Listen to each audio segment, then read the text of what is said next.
Bom dia! Dando continuidade, então, às nossas aulas, vamos, então, falar hoje a respeito de uma coisa chamada dinâmica. Essa dinâmica, vocês vão encontrar, então, lá na nossa apostila, né, a partir da página 44. Né? Então, veja bem, a dinâmica que ela foi, então, sistematizada por esse rapazinho aqui, né, o Isaac Newton, né, e ela é uma obra e graça lá do Galileu. Né? Nós temos que fazer a diferença daquilo que nós estudamos até agora, que foi a cinemática, e essa cinemática, ela estudava o movimento puro. Agora não. Agora nós vamos estudar o movimento com suas causas e efeitos. Ora, veja bem, quem é capaz de alterar um movimento é uma força. A força é um elemento que nós chamamos, então, de agente externo. Por que agente externo? Porque um corpo não pode fazer força em si próprio. Ele só pode fazer força em outro corpo. Tá? E quando ele age em outro corpo, o que vai ocorrer? Duas coisas. Ou eu vou alterar o movimento, com o surgimento de uma aceleração, ou eu vou mudar a forma, com o surgimento de uma deformação. Essa interação, ela pode acontecer de duas formas diferentes. Ela pode acontecer através do contato, né? Quando um corpo toca no outro. Né? Então, a gente chama isso de interação de contato. Mas não necessariamente. Por quê? A força, ela pode interagir, ela pode atuar, mesmo sem entrar em contato com o corpo. Basta que esse corpo esteja sujeito à ação de um campo. Por isso a gente chama, né, interações ou forças de campo. Agora, na mecânica, nós vamos lidar com o campo gravitacional. Mas existe também o campo elétrico e o campo magnético. Né? Ora, como é que a gente faz a medida de uma força? Ora, para medir a força, nós utilizamos esse aparelhinho aqui. Esse aparelhinho que é o dinamômetro. Muito cuidado, gente. Muito cuidado, gente. Muito cuidado. Por quê? Quando você vai fazer a medida de uma massa, lembra da massa, né? Quantidade de matéria que tem um corpo. Você usa uma balança. Quando você vai medir um peso, que é um tipo de força, você usa o dinamômetro. Então, vamos ligar. Balança, massa, dinamômetro, força. Veja bem, existem algumas questões que são fundamentais. Primeiro, quando a gente fala a respeito de velocidade.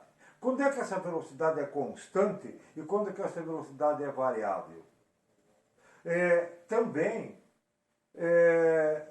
quando um corpo é lançado no espaço, ele, via de regra, descreve uma trajetória curva. Por que essa trajetória é curva?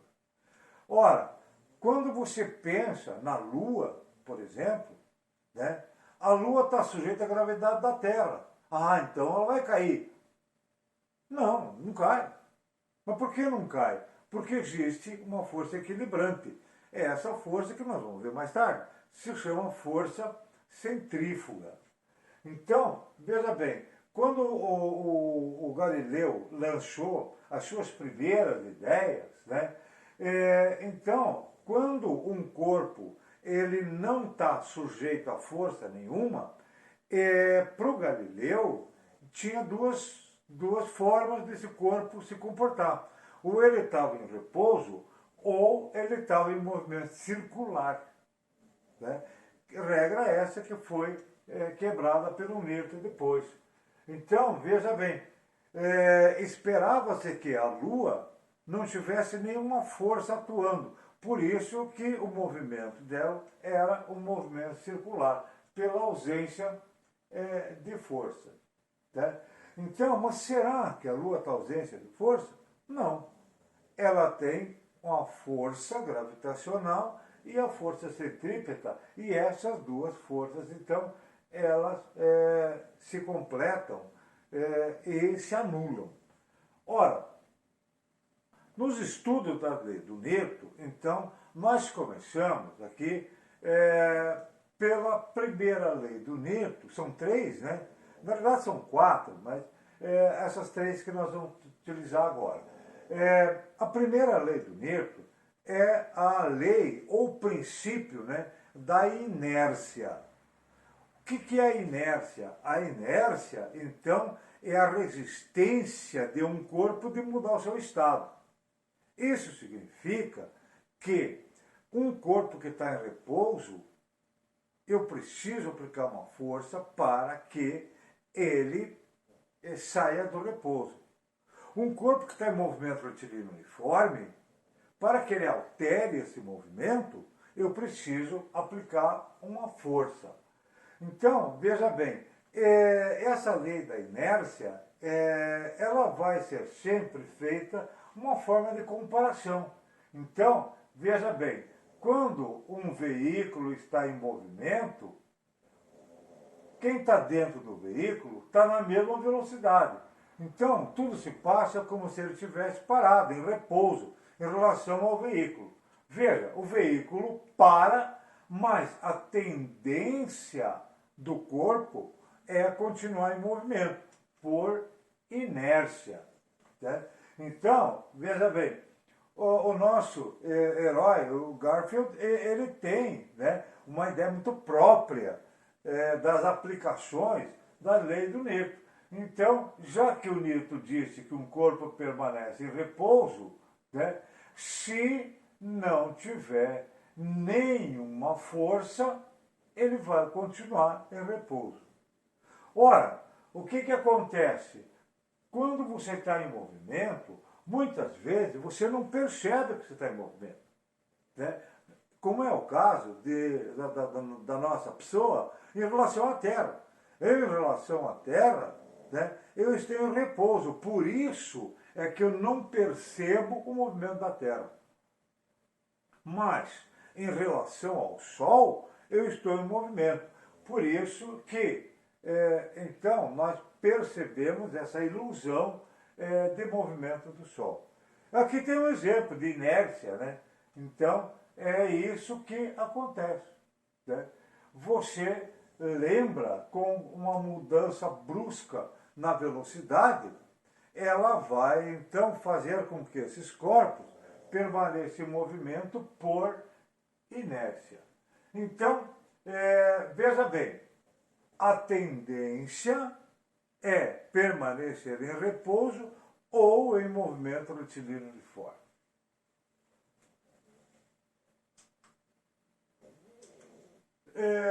Veja bem, nós temos aqui o exemplo, aquele exemplo da motocicleta, né? Então, você tem um motociclista e ele está em movimento e a moto também. Ambos os dois com a mesma velocidade. Então, ele pode soltar as mãos, né, que ele não vai se afastar da moto. Por que não vai? A velocidade dos dois é a mesma e ambos os dois estão se movimentando por inércia. A mesma coisa acontece quando você tem um foguete. Então, aqui, ó, a propulsão desse foguete, né, é no sentido contrário do movimento. Propulsão para baixo, fogueteia para cima. Mas isso ele vai sendo impulsionado até quando? Até que ele se livra do campo gravitacional da Terra. A partir daí, ele pode desligar os motores que ele vai continuar sempre na mesma velocidade. Ou seja, ele vai continuar por inércia. Segunda lei. A segunda lei do Newton, ela fala a respeito do princípio fundamental da dinâmica. Aqui está, então, baseada toda a matemática da cinemática. Então, a conta, as equações surgem disso aqui.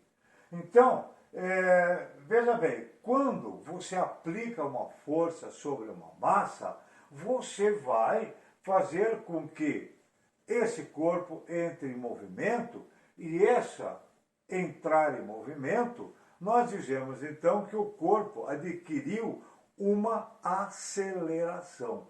Dessa forma aqui. Né? Então, veja bem, a aceleração surge pela ação de uma força sobre uma massa. Né? Então, esses são os três elementos fundamentais. A força, cuja unidade no sistema internacional é o Newton, a massa, né, cuja unidade no sistema internacional é o quilograma, e a aceleração, cuja unidade no sistema internacional é metro por segundo ao quadrado. Veja bem, não é uma força. Na realidade, é um conjunto de forças. E esse conjunto de forças aqui, nós chamamos então de força resultante.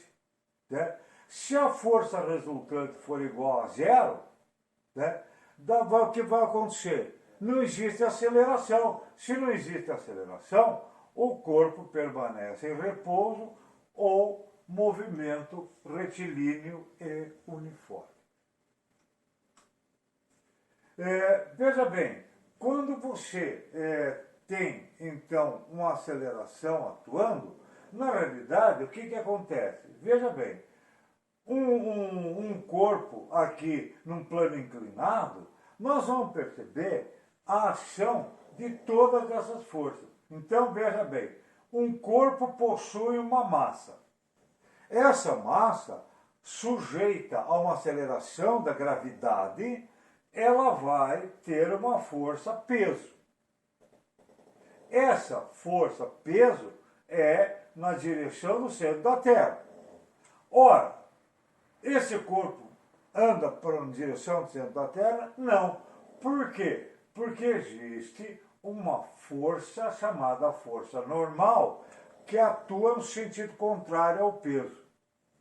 Ora, a tendência desse corpo é descer nesse plano inclinado. Por que ele pode permanecer em repouso? Porque nós estamos, então, sujeitos a uma aceleração dita aceleração centrípeta. Essa aceleração aqui vai fazer com que um corpo, então, ele entre em movimento circular. A força centrípeta ou centrífuga, ela tem a mesma direção e o sentido do centro do movimento. A terceira lei do Newton é a ação e reação. É uma lei puramente teórica. Né? Puramente teórica.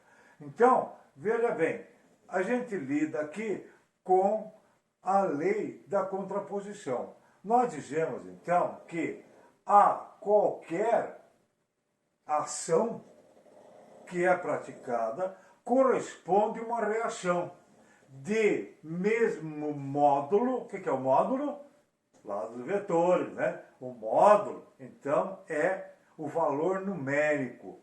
Tem a mesma direção, que a direção é a reta. Mas o sentido oposto, que é o sentido, o sinal. Então, veja bem, costuma-se dizer, de uma forma simplista, né, que a toda ação corresponde uma reação igual e contrária. Mas, veja bem, quando a gente fala sobre ação e reação, é necessário que ela aconteça em corpos diferentes. Né? Se tiver no mesmo corpo, não forma um par ação-reação. Então, é necessário corpos diferentes. Né? Então, como nós comentamos anteriormente, mesma direção, sentidos opostos, mesma intensidade, né, o módulo, o valor numérico, aplicadas em corpos diferentes, portanto, não se anulam. Ora, você dá uma mãozada na parede, você recebe uma paredada na mão, ou mão na parede, parede na mão, corpos diferentes. Portanto, essas forças, o para-ação-reação, não se anulam. Ele pode surgir, né, como? Ele pode surgir, lembra que nós falamos daquela força de interação à distância? Então é isso aqui que acontece, né? Na força de interação de forças de campo. Eu tenho peso, né, e anormal, gravitacional, eu tenho a força elétrica e eu tenho a força magnética. Essas são as de campo. Contato. Ora, contato, eu tenho aqui as forças de tração, eu tenho as forças normais e tenho força de atrito. Então, essas são as mais comuns que vão aparecer para nós. Né? Então, por que você caminha? Ação-reação. Então, o que acontece? Né? Você empurra a Terra para trás, a Terra te empurra para frente. Você senta numa cadeira, a cadeira reage no teu corpo, impedindo que você caia. Né? Então, aqui, mais uma tirinha lá do Maurício de Souza, né? Do nosso amigo Sansão agindo na cabeça do Cebolinha. Aqui, o nosso velho foguete, né? Então eu tenho, olha aqui, ó, o foguete propulsiona para trás, fazendo com que, então, o nosso foguete vá para frente. Corpos diferentes. Né? Ora, nós precisamos, então, para reforçar isso, recomendamos, então, os exercícios de 1 a 4, lá da página 49, e o exercício 1 a 6, da página 56. Né? Por hoje seria só, continuamos na luta.